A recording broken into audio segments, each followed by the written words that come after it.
Good morning, everybody. Let's give it a few minutes just to allow some more people to come on in, and then we'll get started.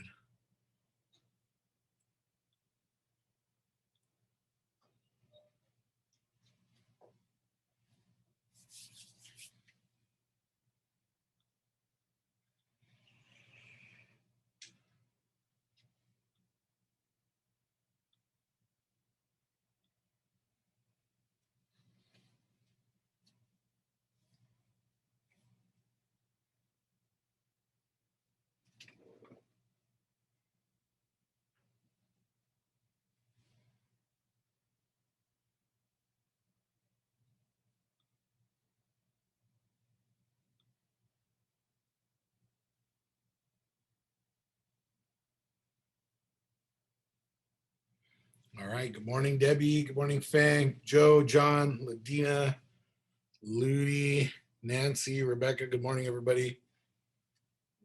Go ahead and get started in a second here.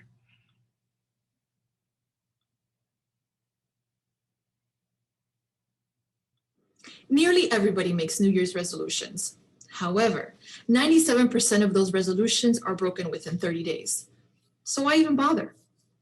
Everybody wants to be happier, healthier, and more productive, but they often don't know how to get there. In this video, you'll see a tried and true process for actually carrying out your resolve to improve your life, 1 week at a time.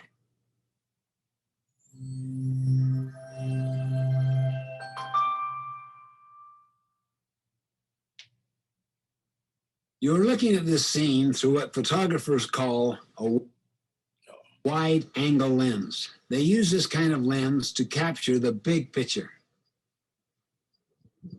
Now you are looking through a telephoto lens, which is used to bring objects very close. Now you see me through a standard lens that gives you a normal human perspective. Most people live as if they were looking at life through a telephoto lens. They live hour to hour, day to day, looking at their lives through the lens of what's immediately in front of them and what's most pressing and urgent right now. Imagine walking down a street while looking through a telephoto lens. We would focus only on the immediate threat or the passing impulse. We would live from crisis to crisis, dealing only with urgent things, mistaking them for the important things. The telephoto lens perspective would not allow us to focus on what's truly important, on the big picture of our lives. The big picture is what's ultimately important to us: our life mission, our organizational vision, our long-term quadrant 2 priorities. But we can't focus all the time on the big picture either. If we don't translate our vision into action, we lose touch with reality. We become dreamers and end up neglecting the very details that enable our vision to come true. So how do we stay focused day to day without losing sight of the big picture? The week is the normal lens that gives the most manageable perspective. You see, the week represents a complete patch in the fabric of life. There are work days, evenings, the weekend. It's close enough to be highly relevant, but distant enough to provide context and perspective. I mean, what you can't do in one day, you might be able to do in another. And over the course of a week, you can balance your life. If you were to ask me, what single practice would do more to balance your life and increase your productivity than any other, it would be this: plan your week, each week, before the week begins. Take 20 or 30 minutes alone in a quiet place to go through these 3 steps. First, write down the important roles you play in your life. Roles represent your key relationships, your areas of responsibility. You may have the roles of being a manager of new products, a friend, a community volunteer, a family member. And don't forget yourself. You have an obligation to take care of yourself, to sharpen your own saw. Organizing your life around the many roles you play will help you maintain balance and focus on your key relationships rather than focusing on tasks and things. Second, choose the big rocks. These are weekly quadrant 2 goals for each of your roles. Look back at the big picture, your mission statement, and your long-range goals, and select those big rocks that will have the greatest impact on your mission and goals. And for each role, ask yourself the big rock question. What is the most important thing I could do in this role this week that would make the most positive difference? For instance, it might be to complete the budget this week. It might be to help a child resolve a problem, or to attend a conference where you will learn new ideas you need for your job. You see, these big rocks will almost always be quadrant 2 activities. In essence, you're creating your quadrant 2 plan for the week so that your highest priorities don't get pushed aside by the urgent. Finally, schedule the big rocks. Block out time now in your calendar for those big rocks before the week fills up with other activities. Then schedule your other activities around the big rocks. I once asked the managers of a struggling shopping center the big rock question. What one thing could you do that you absolutely know would have a significant positive impact on your business? Their answer was unanimous and immediate. Improve their deteriorating relationships with their tenants. They were the store owners in the shopping center. Then I asked them how much time they spent doing those kinds of things. It was less than 5%. Oh, they had all kinds of reasons. They had meetings to go to, reports to make out, email to answer. So you know what they did? They set up a goal to spend 1/3 of each week activity helping store owners with their problems. After about a year and a half, the effect was dramatic and profound. The numbers went up and they had a waiting list for new tenants. This is the power of putting first things first every week.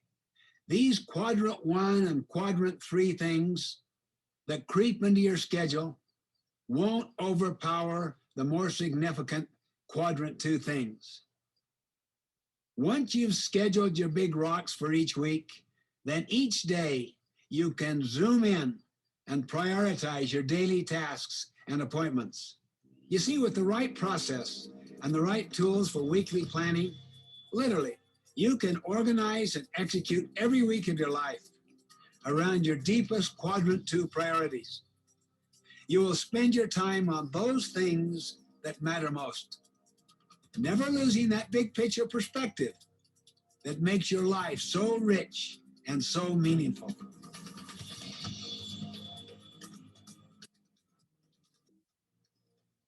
All right. Good morning, everybody. Just a couple words there from Stephen Covey, the author of The 7 Habits of Highly Effective or Highly Successful People. We're going to touch on that in the last part of the meeting. But here's a quote from him. The key is not to prioritize what's on your schedule, but to schedule your priorities. And I think when he's talking about the big rock, he's talking about, I think in relation to sales or real estate, he's talking about prospecting as your probably number one priority, because if you're not generating new business, then in a sense you're kind of getting out of the business. So that should be your biggest rock of the week to handle. And then everything else is, if you notice, like a top producer schedule is usually the first 4 hours of the day are spent prospecting.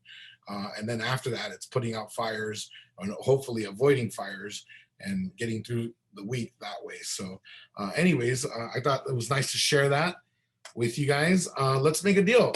Anybody have any new listings or any buyer wants and needs that you'd like to share with us? I know that we've got a couple on the MLS, new ones, and are coming soon that I'll share with you in a sec. But if you have something now, please speak and mute yourself. Anybody? All right, well, let me go to the MLS real quick here. I will share with you, I have one hopefully hitting the market tomorrow.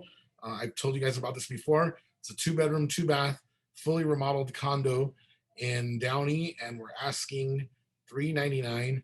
And if some of you know Melvin Castro, that used to work out of the Bellflower office, he actually had his crew remodel the whole place out for my clients.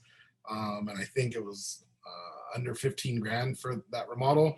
Something to keep in mind in case you ever have a client that needs paint or some minor touching up in their home.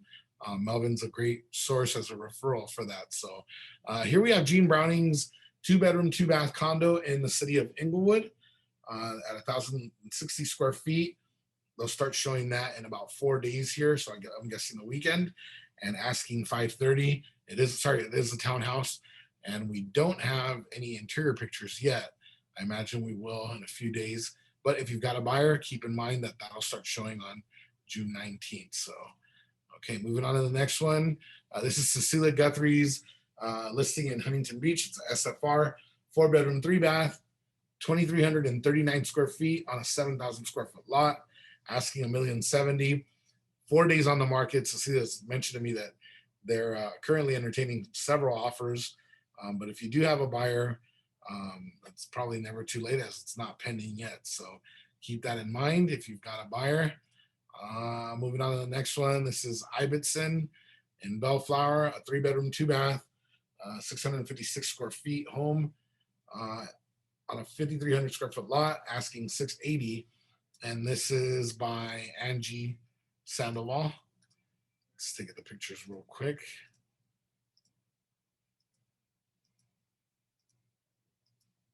Well, that's nice. It looks turnkey.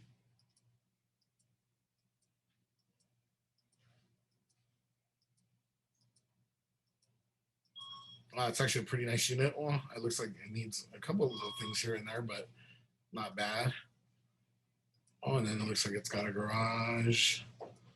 I don't know if that might be converted or not, but anyways, in a nice, decent neighborhood. So if you got a buyer for Bellflower, 3-bedroom, 2-bath, asking $680,000. So keep that in mind. 15542 Cornuda Avenue. That's still Christina Fernow's 5-bedroom, 4-bath, 3,000 square feet. Still on the market. So if you've got a buyer, I don't think they've done a reduction. No, they haven't. So keep that one in mind. Remember, I always mentioned that would be a great home health kind of a location. So, all right. And that's it. So if you've got a buyer for any of those, please reach out to those agents. All righty. Let's go over the numbers. So we're down a few notches because we got some deals closed last week, but currently 15 pending in escrow. So congrats to everybody that's on there.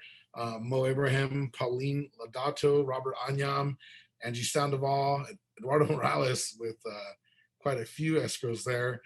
Christine Bandy, Renee Nava, Rosie Malgosa, Feng and Nancy, and Renee Nava again. So anyways, congrats to you all. Give me a sec here. Gotta let somebody in. Okay. And as far as closings go, we are at the middle of the month, right at the middle of the month, with only 6 escrows closed. But I will tell you guys, I was sharing with John Greer yesterday, Renee Nava, congrats to him, closing a can't remember, it's $2.4 or $2.8 million listing yesterday. So congrats to him on that. He really kicked butt on that one. So congrats to him, Gene, Eduardo, Christina Fernot, and Quanong Tran. So congrats to you all. John Greer, do you have any words of encouragement for us? Good morning. Good morning. I had to get unmuted there, Benny. Yeah, a couple of things that I wanted to go through this morning real quick that I thought was interesting. Thoughts on leadership. This is what people with a strong mindset don't do, right? They don't do these things. And one thing from Zig Ziglar that I used to repeat a lot, I kind of got off it until I saw this, is your attitude determines your altitude. You got to think about that. So your mindset, your attitude determines your altitude on where you're going and how far you're going and what have you. But anyways, here's the 5 things that strong mindset don't do. Don't waste time feeling sorry for yourself. Pretty much self-explanatory. And don't let someone else control your personal power is number 2. And that I wanted to read just a little bit here. This person is causing me to feel angry. You're framing the situation in a way that takes power away from you and gives it to someone else. Nobody can affect your feelings. You are in complete control of how you react to a situation. So basically, you know, you need to get over it quickly, and don't let someone else control your personal power. Number 3, don't reject something just because it represents change, right? We get smug is the word there, and embrace change, and it moves forward toward increased progress. And we're in a business where change is inevitable. So you know, really, if you take the outlook that open arms and I embrace change and bring it on and let's get right on it, to do it now mentality is let's get it down to where we can work with it and move forward. Number 4, don't focus on things beyond your control, right? And I mean, I'm probably the biggest one. I start about stuff that in my mind, and you know, you can't control the rain, you know, and but you can buy an umbrella and avoid the puddles, right? So you know, that one is huge. And then the last one here is don't do everything yourself, and so that's about delegating and trying to get as much help as you can with people surrounding you, and picking somebody that can help you that's really well qualified. So those were it there. I also wanted to bring up, I don't know how many of you have been in the office, but we had a fire, and I just wanted to give you a quick update on that. Is that somebody, you know, you want to say, well, this drunk, and I don't know that for sure, but it was somebody around 4 o'clock on Sunday morning that ran right into that post in front of escrow. And the crazy part is the truck, he had a pickup truck, it exploded into fire. And so, you know, if you've been in the office, you've seen that there is a little bit of damage, but most of it is out front. We lost some windows, things are boarded up out there from the heat from the fire, but we're on it. And there's some, you know, a lot of soot out there, and I wanted to let you guys know that mess will be completely cleaned up tomorrow. The landlord's got scheduled for a power wash person to come out and not only do the sidewalks and the parking lot, but the building itself, to try and get all that soot off. And so if you can avoid the front, because they've swept it, it's still making escrow's entrance is closed, so they're having to come through our front door. And it's, you know, we've had the janitor in and mopped everything up already from the fire department. But anyways, just bear with us. We're all over it, and I can't really give you an exact time frame, but basically the office is running. You can come in and work, and everything's good there. But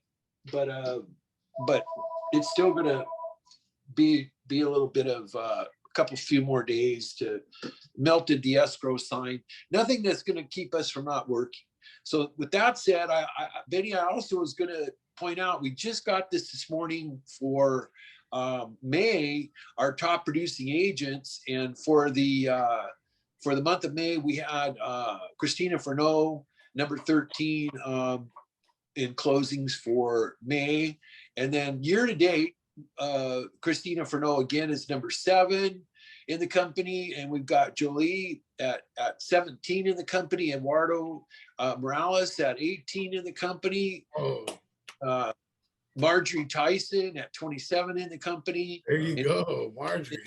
and Angie Sandoval at 31 out of the top 35. So Very well. that's awesome to everybody. And Good so I wanted to give some congrats. Yep, Benny, and let that out there. And so I want to turn it back to you so we don't take up all your time. All right. Well, congrats, everybody. Keep up the great work. I know that we're in for an even better month this month, and of course, the rest of the summer through. So let's keep going. So, all right. Thank you, John. We've got a special guest from American Lifestyle Magazine that's going to share a little bit about what they do for you, should you decide to have them process these magazines for you. I know that John Greer is a subscriber to that. I believe Feng and Nancy are as well, and Christine Bandy. So some of the agents that consistently produce in the office are members of this and subscribe to it. So do we have you on the call? You do. Hey, Yeah. good morning, y'all. How's it going? Good, good. How are you? Not so bad, not so bad. All right. And is it okay, Benny, if I share my Absolutely. screen? It says that it's disabled right now. Give me 1 second. I'll take care of that right now. Yeah, sure. All right. I think you can go ahead now. I think it's an access thing. Participants cannot share their screen. If you click on security, you can allow participants to share their screen, is I think what the button looks like. Yeah. Okay. You want to try it now? Yeah, I think that worked. Did that swap over? Perfect. Yes, sir. Beautiful. Well, guys, first off, I just want to say thanks so much for the time. I really do appreciate it. And I know that over the last year and a half or so, you've sat through a whole lot of online meetings. So if I can make you guys chuckle a couple times, make it interesting, I will be absolutely thrilled with myself.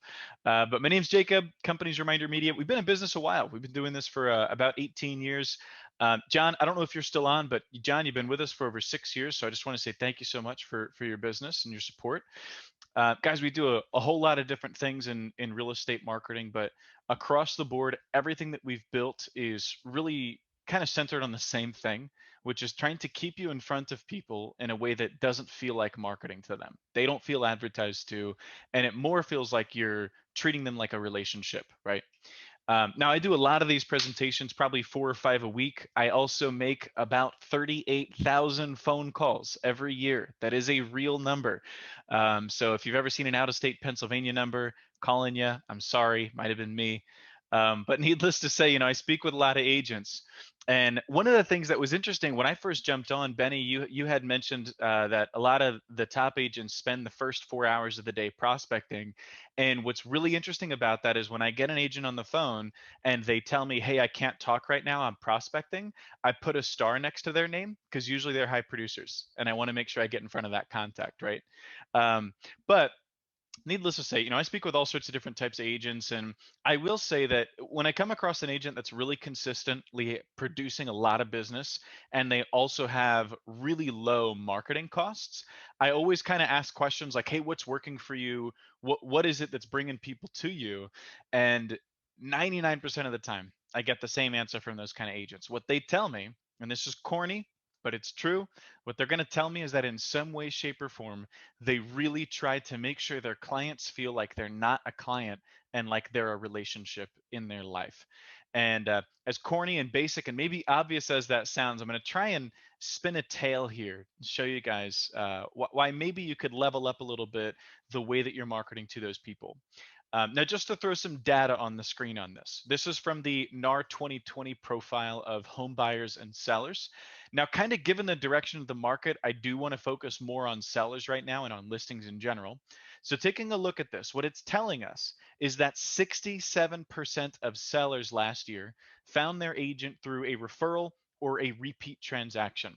Now, I'd like to try and get a little bit of engagement from the group. So I'm going to take a quick poll here. Feel free to unmute yourselves, but I want to see what you guys think.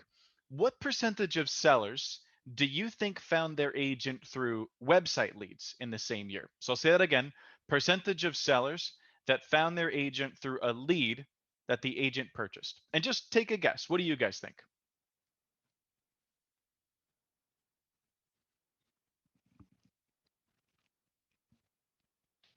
Don't leave me hanging, folks. Someone throw me a guess. What do you guys think? And if you guys like, you type that in the chat room as well, or chat box. All right, I'm gonna get some of you guys to speak up soon here, but I'll move to this next slide. I'll give you the answer. Usually I hear somewhere around 10 or 15% for that. The number is 5%. So last year, 5% of sellers found their agent through a lead that the agent purchased. Now here's what I'm not saying. I'm not saying, oh my gosh, don't buy leads, only buy my marketing. No, that's not me. There's 1,000 different pieces to a perfect marketing puzzle, and actually leads can be pretty good to find buyers. But in terms of finding the sellers, we're finding that a lot of people, they're just not really finding their agent in that method. They probably do Google like best agent in my area or something like that. But ultimately, the data is telling us that they're finding their agent through someone that they've used before or someone that was referred by a person that they trust. And in the same year, last year, NAR said that 60% of agents allocated none of their marketing dollars towards connecting with past clients. Now, my guess is most of the people logged in, that's probably not you. Most of you guys probably at least do something, right? But with that number being so high, it does kind of tell me that most agents, even the ones that are doing some marketing to their clients, probably need to do a little bit more. The obstacle is that consistency with marketing to clients can turn into being a little bit annoying. We don't want to over market to them and send them in the opposite direction. So you do have to be tactful. But if I had to guess, I think the reason why so many agents didn't, spend as much marketing budget on their clients as I think they should have, I actually think it's a big positive. I think it's that agents are very, very good at building relationships on the front end. And so by the time you get to the end of a transaction, especially right now, if you're working with a buyer, I mean, you're like 80% therapist, so they freaking better use you again. Hmm. But by the time you get to the end of a transaction, it's pretty natural to think, yeah, they'll use me again, they'll refer me, and your gut feeling is actually right on that. 90% of customers that just did a transaction say that they would use that agent again and refer them. Only 21% of them actually do at least one of those things. And I don't think they're lying. I think they mean it. It's just that they were surveyed right after the transaction, right? I don't know what those surveys would look like 6 months later, 2 years later, right? But I'm sure that those numbers start to drop off. And the reason being that at that moment at the transaction, you are at peak engagement with that person. You're talking with them more than likely every day, multiple times a day, right? Now, as soon as that transaction ends, those contacts drop off significantly. And they say that 6 months after a transaction has completed, if you haven't spoken with your client in that 6 month time frame, then most of them have actually already forgotten your first name, which is crazy. 6 months, because we know that it's going to be 5 to 7 years before they do another transaction, right? So where I'm getting to, obviously, you get the point by now. It's about relationships, keeping in front of people in a way that's consistent, but in a way that's not going to send them in the other direction. And guys, we do a really, really good job of that. We have a few different publications where we'll actually create a copy that looks like you're the producer of the magazine. So you have American Lifestyle, which some of you may know us by. That's kind of our flagship. And just to kind of preface this, the three things you're seeing on the screen here, think of them as the same product. It's just a different selection in terms of content and the articles inside. So American Lifestyle, that's more general interest. It's travel, design for the home, recipes, crafts, art, music, a little bit of something for everybody. Start Healthy magazine above that is just A to Z spectrum of living a healthier lifestyle, physically, mentally, everything in between. And then Good to Be Home magazine on the left. This is our newest one. This one is more content for the home. Now, it's not real estate, so it's not going to be market trends or should you list right now, that kind of stuff, but it's household management, home improvement, landscaping, seasonal maintenance of the home, decor, and a little bit of food. Recipes are always a really good talking point. They tend to create some conversation. Now we send it out every 2 months. So 6 times a year, they'll get a really cool touch point from you.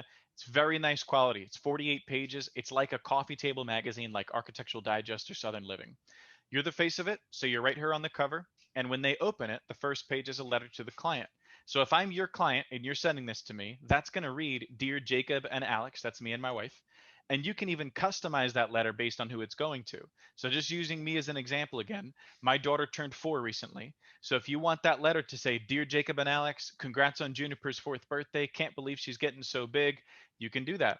And it is a little corny. I know, but look, at least for me, that's my soft spot. And if you send me a 48-page magazine and printed inside there's happy birthday to my kiddo, come on, that's cool. You're going to get a text from me at the very least saying thanks, right? Now, just to say this, you don't have to write anything. Okay, we'll write all this stuff for you. We'll put their name on it for you. But if you do want to write stuff, you can. Now there's 2 cards inside. They're about double the size of a business card. Basically, one side's your branding and the other side would be a recipe or a DIY tip, something that ends up on their fridge, their junk drawer, but it sticks around in the home. And then you are branded on the inside and outside of the back cover as well. This is where you can even feature listings, sold properties, testimonials from your clients. If you've got any kind of ideas, this is where we can really make it happen. And forgive me, guys, I'm skipping through a couple slides just kind of in the interest of time here, sort of getting to the point. Obviously, I'm selling on the idea that this is going to stick around in the home for a long time. So the last piece of data that I'll share with you, we're tracking that one of these magazines sticks around in the home for about 3 to 4 weeks on average, which is really, really good. Comparing that, though, to some of the others, you'll realize how amazing that is. Last year, NAR said the average shelf life for a newsletter in America was 5 seconds. So we're doing a fantastic job with giving you that staying power. And again, without sending the client in the other direction. Now, I do want to take a quick stopping point for questions. Typically, people ask about cost here. So that is the next like 60 seconds of the presentation, and then I'll wrap up. But if there's any questions on how it works or how to customize it, if there's questions on my headshot on the screen from when I was bringing back the mullet 5 years ago, fair game. But any questions before I jump into pricing, guys? All right, the folks are making my job so easy. I love it. If you do have questions, please feel free to just jump in, or you can throw stuff in the chat box as well. Oh, wrong screen here. Okay, so we are going to throw a little group promo to you guys as just a thank you to Benny and John for having us out. We appreciate you. The big discount is really going to be on our setup cost. So typically that's $299. We're going to run that at $99 for anybody in the office. So it's like 60-something% off, and it goes towards a lot. But just briefly, we assign one person to your account, so you have a direct line when you're getting that first mailing set up. Okay. We do guarantee exclusivity to your list, so you can't send the magazine to somebody that one of our other clients is already sending to. That way there's no overlap. And then you can also use all of our content on social media at no extra cost. So $99 setup cost, you pay that once. Per magazine, you're looking at $3.99. That includes postage, shipping, printing, that's all included.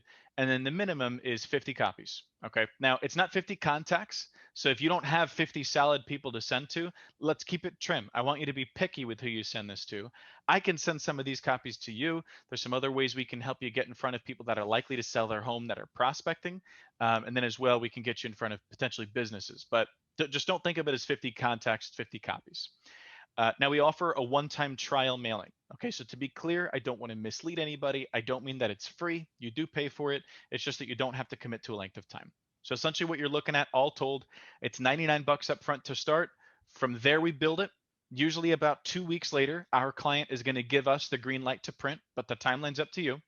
Whenever you do give us that green light, that's when you pay the $199. That's the cost for the 50 magazines. And then we go ahead and we ship out from there. Now, last thing I wanted to mention to you guys, awesome tool, but there's nothing more powerful than actually talking to your clients. That is truly what builds a relationship with somebody, is connecting with them on a human level. Now, we give you some ammo on that. We actually score your client list, and this is free. We score your client list based on their likelihood to sell their home using predictive analytics. So just briefly, what this system does, it looks at their property data, which is age, income, equity, how long they've lived there. Local data, which is turnover in comps and a radius of the property. But most importantly, it does actually look at their online activity related to real estate. So are they going to realtor.com and Zillow? Are they trying to fill out CMAs online, see what their home is worth? Are they going to social media, real estate pages? And that type of data combined with the information on our property has put us at a rolling average for accuracy of 72%. Meaning when we put one of your clients in our best score and we say, hey, these 2 or 3 people in your database are very likely to sell in the next 6 to 12 months, 72% of the time they list in that 6 to 12 month timeline. So now it gives you a reason, a little bit of encouragement to actually call that person, especially if they score high. And of course, you can't call and say, my data says that you're likely to sell your home, but you can call and say, hey, it's Jacob. It's been a while. Hope you're well. Wanted to check in with you. Oh, by the way, I sent you something. It's a magazine I put together, should have got to you last week. And I was just going to tell you, oh my goodness, you've got to try the ginger molasses cookies on page 10. And again, little corny, but no one has a problem talking about food. So it's a great way to open up that conversation. And now dialogue started. Take that conversation, folks. Let's see what we can turn it into. But that's it, guys. One last stopping point for questions. I've got a little piece that I'll wrap up with that'll take me like 15 seconds, but last awkward silence before I wrap up. Any questions, guys? Speak now or forever hold your peace. No, speak now or call me later. I want to work with you. No, I'm kidding. But guys, thank you so much. I appreciate you. My number's on the screen. You can call or text me or email me. The group promo is open for a full week. Okay, so today is Tuesday. That'll run through next Tuesday, I believe the 22nd. Now I'm a salesman. My goal is to bring you on my team. I'm not bashful about that. So I do always throw a call to action out there. Anybody that's looking at this and you're thinking, yeah, I probably could do better with my past clients, I'm open to trying it out once. If you start with me today, I will pay for 15 magazines on your first order, which is basically like $60 that you can use to cut your cost back or to send more copies out. But guys, once again, thank you so much for the time. Again, call, text, or email with any questions, and really looking forward to working with some new faces soon. All right, Thanks again, Jacob. y'all. Thank you very much. Thank you. All right, everybody. Like I said, they asked if they could speak to you guys, and like I said, John Greer's a huge fan of this. Christine Bandy, and I believe Feng and Nancy as well. So something to keep in mind. One of my close friends that works in LA actually uses it as well, and kind of became a celebrity with his past clients because his picture's on there, and they kind of think he's like some big shot because he's on a magazine. But anyway, something to consider. Keep it in mind. All right, Mr. Money, Joe Coy, are you there? Yep, I'm here. Good morning. Bring us up to speed, man. Awesome. So yeah, I mean, everything's pretty much similar as far as rates are concerned. We've seen a little bit of an uptick yesterday and a little bit today as well, but we had some improvement toward the end of last week. For FHA, you're looking at about 2.75. Same for VA, about 2.75. Conforming conventional, 2.875, and high balance conventional, about 3.0. One thing I want to make you guys aware of is there are no longer exterior appraisals across the board for FHA conventional. They were allowing this for a short period of time due to COVID, but that is no longer allowed. We still have property inspection waivers if you're getting that on your AUS findings, whether it be DU or LP. But with that being said, if you guys ever have concerns regarding appraisals, whether it's like an unpermitted addition, garage conversion, maybe the condition of the home or the value of the home, there's a lot of due diligence that we can do up front to make sure that we get the appraisal assigned to the correct appraisal management company, first and foremost, but also the correct appraiser. So one of my appraisal management companies, I can work pretty closely with them where if we do have concerns, I can voice them up front. They'll make sure to assign the appraisal to an appraiser who feels comfortable with the issues. Again, whether it's, condition of the home or garage conversion, whatever the case might be. That way we try to give ourselves the best outcome for that appraisal. Same with value too. A lot of times they can have conversations with appraisers, send them comparables that they think best support the value, kind of fill out the appraiser and how he feels about bringing in that value before they officially assign that appraisal to them. And then lastly, if you have an appraiser you'd like to recommend, I can also get the appraisal assigned to them. One thing I wanted to mention is I'm seeing a little bit more renovation mortgages recently. I've had a couple of success stories with clients where they'd had a tough time getting offers accepted. They started going after some of those, I would say, less desirable properties that needed some more repairs, even properties that maybe weren't financeable using your traditional, FHA or conventional mortgage in its current condition. But they were able to offer the seller a price that kind of outbeat your investors. So the seller was happy. Of course, it takes a little bit longer than a cash transaction, but the seller was able to get the dollar amount they were looking for their home. The buyer was able to get an offer accepted, which we all know is pretty difficult in this market. Yet they were also able to make repairs to the home so that it was exactly what they were looking for. And I think it's a great opportunity for some of our clients, especially those ones having a difficult time getting offers accepted. We're doing renovation mortgages for both FHA and conventional loans. These loans typically take about 45 days to close. Usually the main delay is working with the contractor, getting the bid in the correct format, having the client know what they're looking for in the home so they can be precise and quickly work with their contractor so that he can do his job and provide us with the bid. So it's not an outrageous amount of time that it takes to close these transactions, but it certainly is more than your standard FHA or conventional loan. If you guys are interested in hearing more about renovation mortgages, let me know. I'm always just a call away and be happy to answer any questions for you. Thank you. All right, Joe, thank you very much. Moving on to the right team.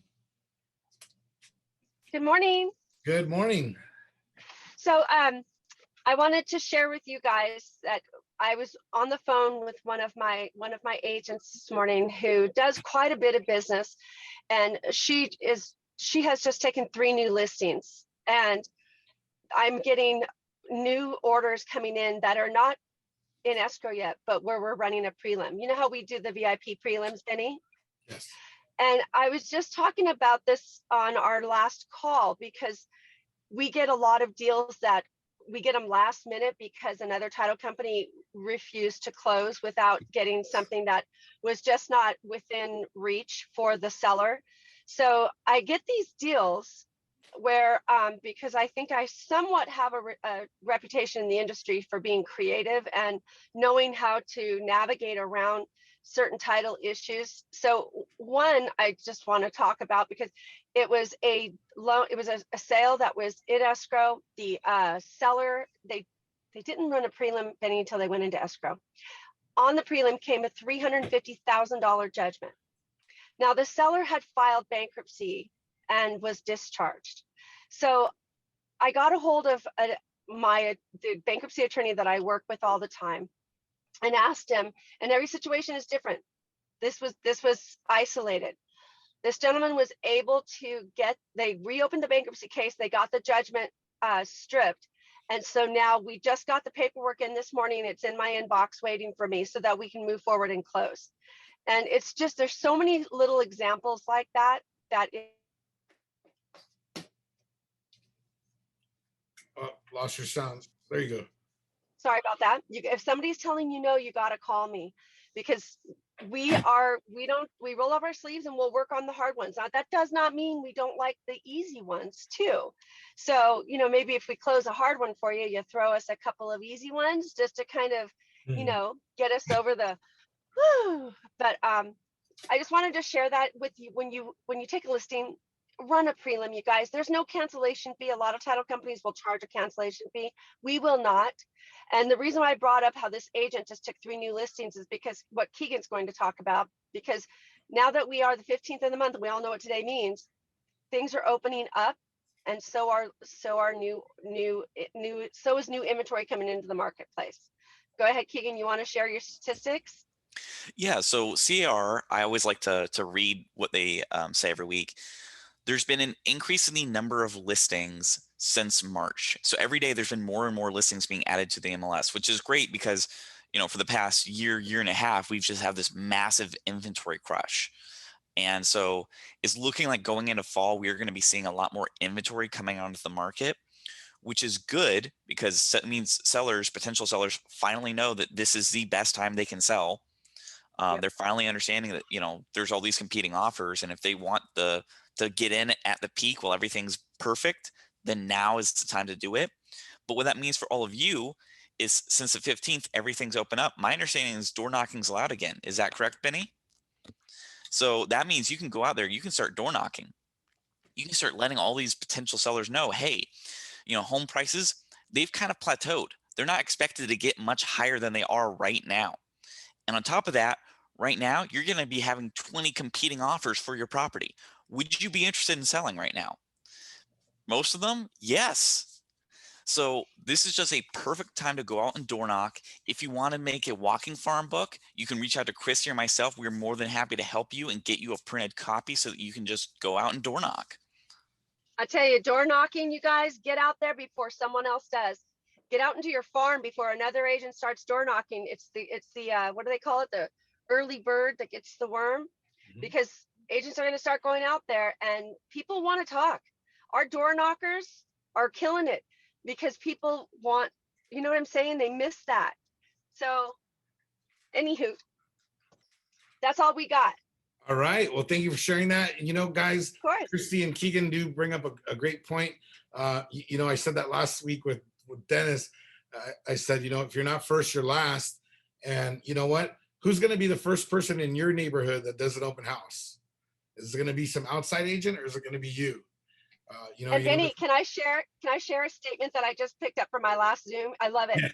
And Keegan, I'm sure you heard Walt say this, that speed beats knowledge. And that's Yeah. basically saying the first man that gets there, speed beats knowledge. I Yeah. love that. Yeah. Yep. And you know, guys, you know, just going back to what Dennis was sharing with us, he said that, you know, somebody from HSF affiliates said that, you know, nobody wants to deal with a vending machine, or nobody's going to buy a home from a vending machine. And then that's when I said, you know what, if you're not first, you're last. Well, you know, NAR stats say that most people will deal with the first agent that contacts them. So if you're not first, you're last. I mean, your chances and your percentage rate of actually closing a sale by being the first person to contact these people is really high if you're the first person, and then it drops down from there. So just something to keep in mind, and most people will stick by that first person that they meet. So thank you for sharing that, Christy and Keegan. Thank you. We'll move on, guys. I've got like 14 minutes left to share with you guys, and it's just quick 7 points I wanted to share with you. We had Stephen Covey a video at the beginning of the meeting, and I thought, you know, wouldn't it be nice to adapt that book to real estate? And so the 7 new habits of highly successful real estate agents. And so the first one that came to my mind was show up. And that, I think that is a general statement. And what I mean by that is show up to the meeting, show up to your trainings, show up to your market, right? Right now, you know, what Keegan and the news is out there, right? Today, nobody's wearing a mask, right? So show up, go be seen, get out there, start talking to people. You know, the last whatever year, and I don't know how many months, everybody was asking me, hey, when can I do an open house? Hey, can I door knock? Can I drop stuff off? And the answer today is go, green light. So go out there, show up, be present, you know, post to your social media that you're out there and you're doing things. But you know, as a general, just remember that, show up, because now's the time. And number 2, see the end result. So these are adapted from the 7 habits of highly effective people. See the end result. So what do you see for the end of the year? Are you next year at the top 35 gala with Marjorie Tyson, Christina Fernot, Feng and Nancy, Eduardo Morales, having a cocktail with John Greer and myself, you know, dancing up there to disco music, running into Christy Ryan, dancing, and spending the weekend at that hotel, and, you know, going for a swim and bumping your head at the bottom of the pool. That's just a joke. But do you see yourself there, or do you not see yourself there? Are you not on the top 50 list? Are you nowhere on that list? Where do you see yourself? Do you see yourself going on a vacation now that things are opening up? Where do you see yourself? What are your goals? You know, what it was another thing that Stephen Covey said is, you know, if you want to schedule your priorities right first. So, you know, obviously prospecting, but, you know, hey, I think that whenever I saw somebody put a calendar together, especially like Mike Ferry, he would always put there, you know, summer vacation, 2 weeks in Cancun, right? That was like the first thing that would go in, and then it'd be like family stuff, right? And then finally, then he'd break down his work week. But put in there what your goals are, see the end result, and then take that to the bare minimum of, you know, any transaction, right?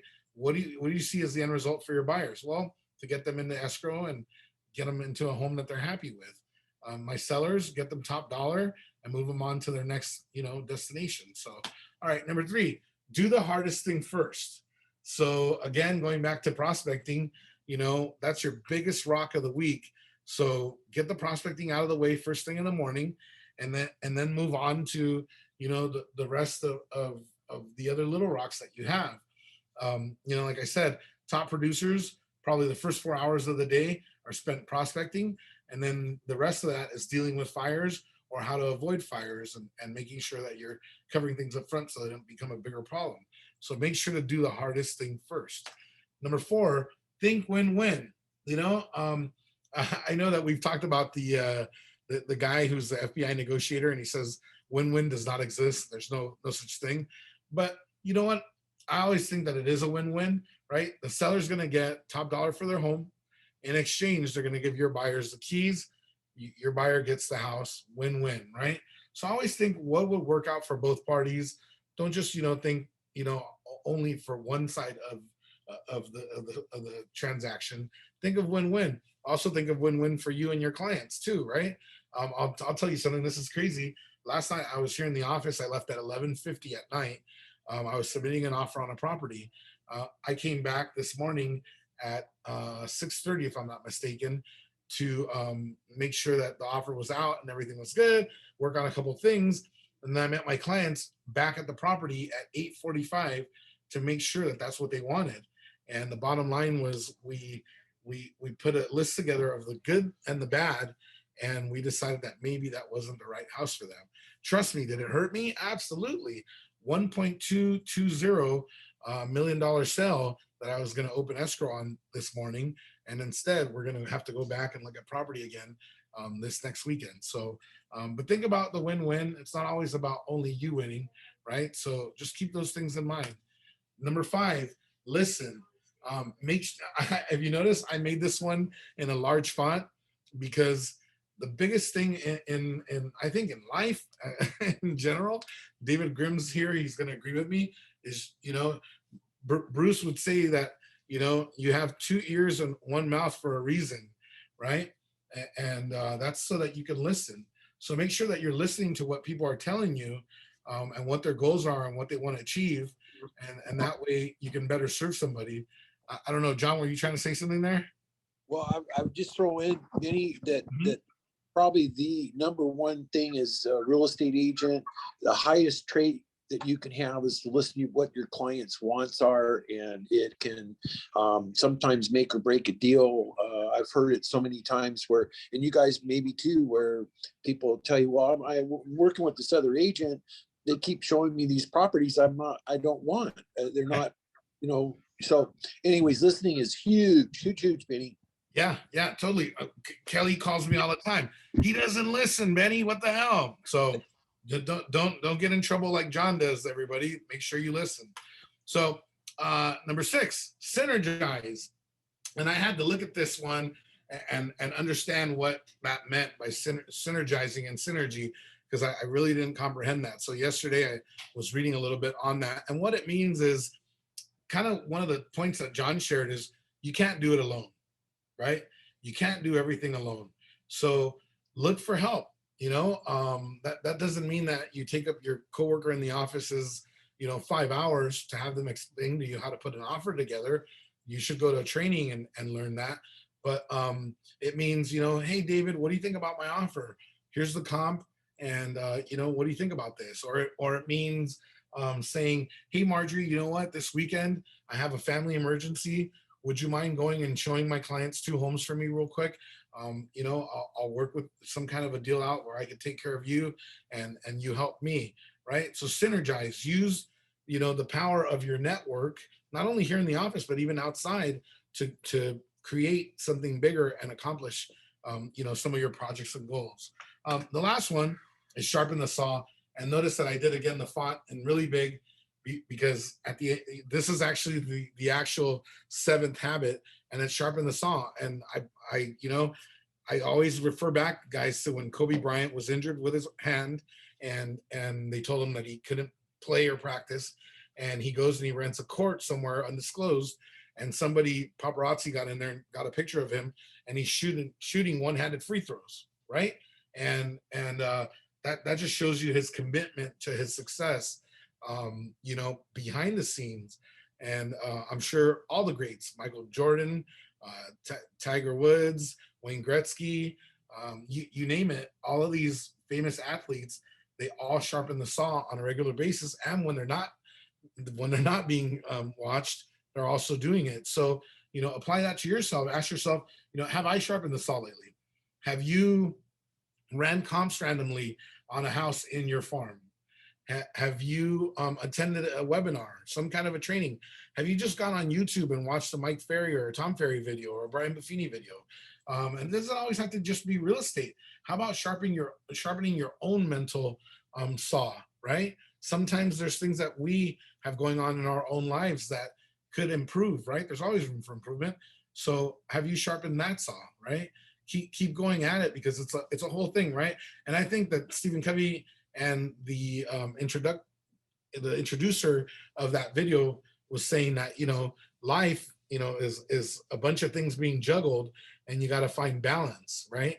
And you've got to zoom in to see what really needs the attention from you, so that you can actually balance all of that and make it all work together. So I think that's a really big one. And with that, I say we'll close the meeting out. Does anybody have any questions on this or anything that we discussed today? I'll share with you guys. It's funny, Eduardo said to me the other day, he goes, you know what? I don't have a problem getting my offers accepted, because I'm having a problem with my clients canceling the deals. I thought that was wild, because if you guys all know, getting an offer accepted right now in this market is truly difficult. Well, how funny, 2 weeks later, after he tells me this, I'm over here with 2 different clients that also are canceling on my offers that got accepted. So it's strange times. And the only thing that I could think in my head is we probably got accepted on the houses that nobody else wants. And that's why my clients are kind of changing their mind too, maybe. But anyways, back to the drawing board. So something to think about. You know, guys, again, there's a lot of opportunity. All the agents that I talk to everywhere, they keep telling me that it's crazy. And you know, it's multiple offers and multiple buyers and very low inventory. So please take advantage of this market. I was joking with my buddy last night. You know, John mentioned to you guys that I bought a new car. Anyways, I was telling my buddy, I go, you know, I always told myself that I was glad I didn't live in 05, 06, 07 in real estate, because I probably would have been the guy living in a mansion, driving the Range Rover, and jumping out of the window of his you know, beachfront condo one day when the rug got pulled from under me. I hope that doesn't happen, guys. I hope the market does not switch and doesn't change, and that we see something crazy go down. But I'm just letting you know, take advantage of the opportunities that are out there right now and save your money. Don't go out and buy a crazy car like Benny did. But anyways, no, you should buy a crazy car, because it will pump you up and drive you. Like I said with you guys last week, Tim Rush shared with me that Bruce would have totally agreed on that. And nothing made him happier than to see one of his agents get in debt, because he knew they'd be even more committed to making more sales. So anyways, guys, with that, we leave you. Have a great week. It's going to be a beautiful week and a beautiful weekend. Please go out there, enjoy yourselves, throw your masks out the window, throw them in the trash can, and do an open house, meet some new clients, and let's make some more sales. We've got 15 more days left. Let's kick some butt. Make it a great week, everybody. Happy Father's Day, everyone. Oh, happy Father's Day, everybody. There you go. All right. Thanks again. Hey, congrats to all the grads. All the grads. It's graduation time right now. All right. There you go. All right, everybody. Have a great week. Take care.